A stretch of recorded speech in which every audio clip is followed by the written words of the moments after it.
এই মুহূর্তে সংখ্যা 65, অ্যাজ অন ডেট 65।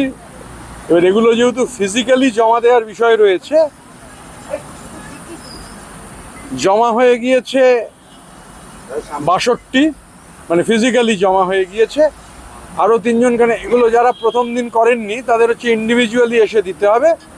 কিন্তু নাম্বার স্ট্যান্ডস অ্যাট 65 টুডে, 65। আজকে নিয়ে আজকে একজন এসেছিলেন, সেই সম্মানীয় বিধায়ক, তিনি মাননীয় স্পিকারকে চিঠি করেছেন, সংখ্যা আজকে 65। আমি কোনো নাম বলবো না। ফিরাদদা, ববিদা এসেছিলেন, ববিদার সঙ্গে দীর্ঘক্ষণ কথা হয়েছে। আপনারা জানেন যে ববিদা এর আগেও এসেছিলেন, আর ববিদার সঙ্গে ব্যক্তিগতভাবে আমার সম্পর্ক খুব ভালো।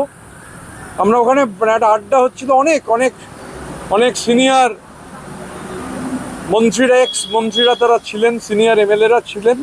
প্রতিদিনই যে যখন পারেন আমাদের এখানে আসেন, তো স্বাভাবিকভাবে অনেকে এসেছিলেন। তার মধ্যে অবশ্যই অন্যতম গুরুত্বপূর্ণ যিনি ছিলেন তিনি অবশ্যই ফিরহাদ হাকিম, কলকাতার প্রাক্তন মহানাগরিক, রাজ্যের দীর্ঘদিনের মন্ত্রী, বর্ষিয়ান রাজনীতিবিদ, ব্যক্তিগতভাবে আমার অভিভাবকও বটে।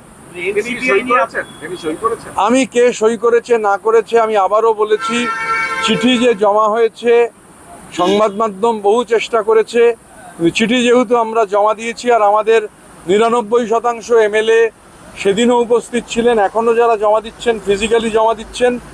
আমি চিঠিতে কাদের নাম আছে এটা বলতে পারবো না, কারণ ব্রিচ অফ প্রিভিলেজ হবে।